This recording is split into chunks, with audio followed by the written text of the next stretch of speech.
हम हैं एनआईओएस के वेबसाइट में और आपको मालूम होगी कि यहाँ से हम अपना एडमिशन ले सकते हैं और यहाँ पे ऊपर ही आपको सीधे हाथ के ऊपर आपको दिख रहा होगा ऑफिशियल लॉगिन और स्टूडेंट लॉगिन। अगर कोई स्टूडेंट है तो यहाँ से स्टूडेंट लॉगिन करके और वो अपना डिटेल डाल के और यहाँ से लॉगिन कर सकता है। उसका डैशबोर्ड यहाँ पे सारा कुछ यहाँ पे दिखाई देता है।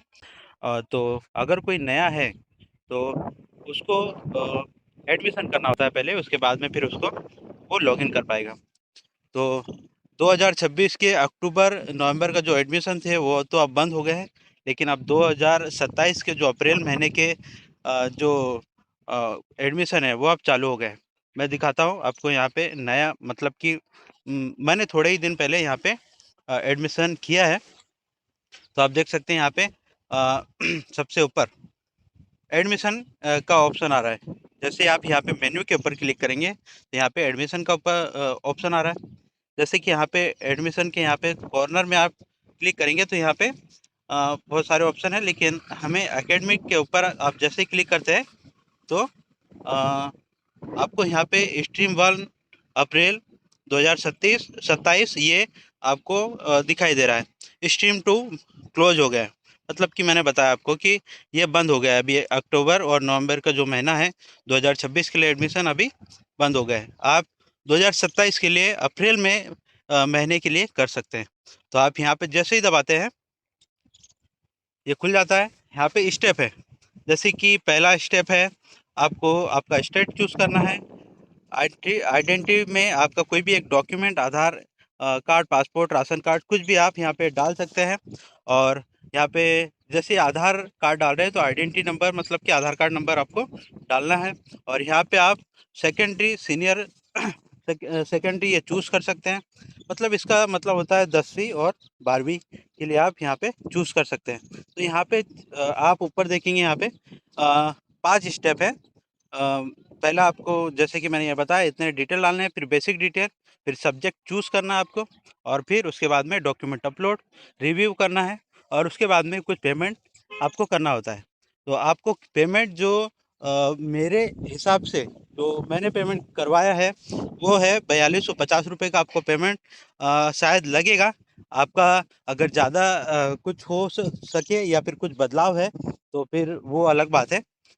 लेकिन मैं यहाँ पे आपको स्टूडेंट लॉगिन में मेरी डिटेल डालकर और आपको दिखा भी देता हूँ कि क्या-क्या यहाँ पे देखने को आपको मिलता है।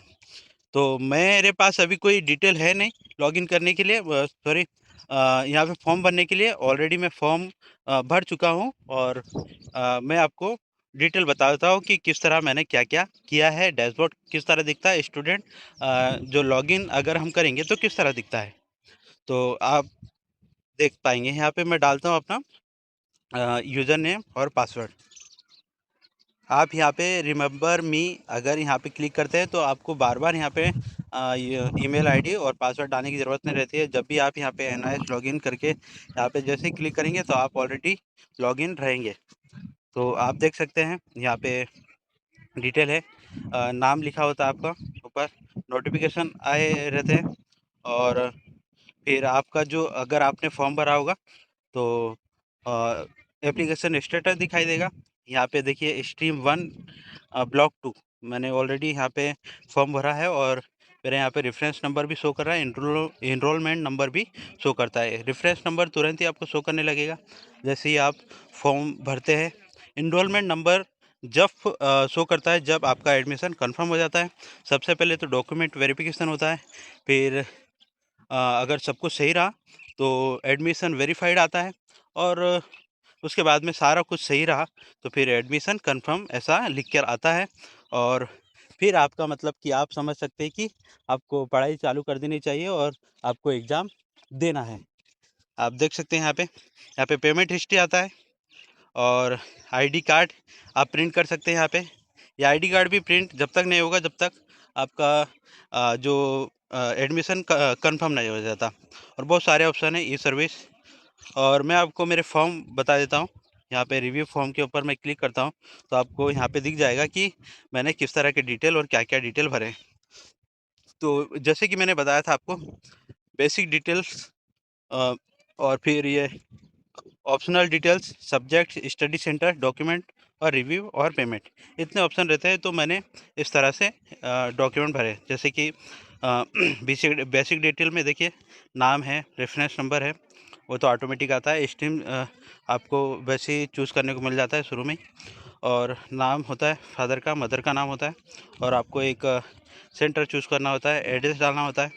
फिर अगर आप सेम एड्रेस पे रहते हैं, जो आपका प्रेजेंट एड्रेस और करंट एड्रेस वो सेम है, तो आपको यस कर देना है, और नहीं तो फिर आपको एक अलग से एड्रेस डालना होता है, कॉरेस्पॉन्डेंस एड्रेस। यहाँ पे आपका सारे डॉक्यूमेंट्स आते हैं, अगर बुक्स है तो वो भी यहाँ पे ही आते हैं, और कोई सर्टिफिकेट आना रहेगा तो भी यहाँ पे आते हैं। और यहाँ पे आपका मोबाइल नंबर होना चाहिए, ईमेल आईडी, जन्म तारीख। और यहाँ पे मुझसे दिक्कत हो गया था। मैंने कंपार्टमेंट चूज़ कर लिया था, यस किया था, उसके लिए मुझे अलग से पेमेंट करके और फिर बाद में नो का ऑप्शन चूज़ करना पड़ा, और उसके लिए कुछ पेमेंट करना पड़ा, और थोड़ा लंबा कहानी है वो। और फिर अगर कुछ पूछना है तो आप पूछ सकते हैं, और बहुत सारे ऐसे यहाँ पे डिटेल देख सकते हैं, और यहाँ पे सब्जेक्ट भी दे सकते हैं। सब्जेक्ट 4 ही दिखा रहा है, लेकिन यहाँ पे थोड़े टाइम के बाद में और मुझे एक सब्जेक्ट ऐड करना होगा। तो मैं देखिए, ये स्टडी सेंटर का मेरा एड्रेस है, और यहाँ पे आपको क्या-क्या डॉक्यूमेंट अपलोड करना होता है, दिखाता हूँ। यहाँ पे सबसे पहले तो आपको जो पासपोर्ट फ़ोटो है वो अपलोड करना होता है, और आइडेंटिटी प्रूफ में आप आधार कार्ड दे सकते हैं। बर्थ प्रूफ में भी आप आधार कार्ड दे सकते हैं, यहाँ पे चलता है। और आपका एक सिग्नेचर जो कि इस तरह कलर में भी होना चाहिए, और प्रीवियस अगर कोई सर्टिफिकेट है आपका, और मैंने इलेक्ट्रिक बिल एड्रेस के तौर पे डाला है, और यहाँ पे मार्कशीट आर्ट का डाला है, और यहाँ पे आप देख सकते हैं अ, ये है मेरा जो पेमेंट किया मैंने। तो इस तरह का है, और मुझे सारा कुछ ऑप्शन आ गए हैं यहाँ पे। मेरा एडमिशन कंफर्म भी हो गया, आप देख सकते हैं यहाँ पे। और पेमेंट हिस्ट्री में पेमेंट आपको दिख जाएगा पब्लिक एग्ज़ाम के समय। आपका जो यहाँ पे ऑप्शन खुल जाएँगे यहाँ पे पेमेंट करने के लिए, और बहुत सारे ई सर्विस है यहाँ पे। तो यहाँ पे जैसे अप्लाई के लिए करते हैं, आपके बहुत सारी चीज़ें बदलने के लिए चार्जेस माँगे जाते हैं। नाम चेंज करने के लिए ₹400, गाड़ी नेम चेंज के लिए ₹200, डीओबी का 400, और यह आप देख सकते हैं, पूरा लिस्ट है यहाँ पे। और अलग-अलग रेट्स है। सबसे ज़्यादा अगर आप सब्जेक्ट चेंज करते हैं या फिर ऐड करते हैं, तो यहाँ पे ₹940 का पेमेंट करना होता है। 940 मतलब ये 1010 में चले जाता है पूरा, चार्जेस मिला के आप देख सकते हैं। अलग-अलग चीज़ों में अलग-अलग यहाँ पे अगर एग्ज़ाम सेंटर भी अगर आप चेंज करना चाहते हैं तो ₹1500 का पेमेंट आपको करना होता है। ये सबसे ज़्यादा है। तो इस तरह है, अगर आप भी करना है तो आप इस वेबसाइट में आ सकते हैं, यहाँ पे hdmis.nios.ac.in, इस पे आ सकते हैं।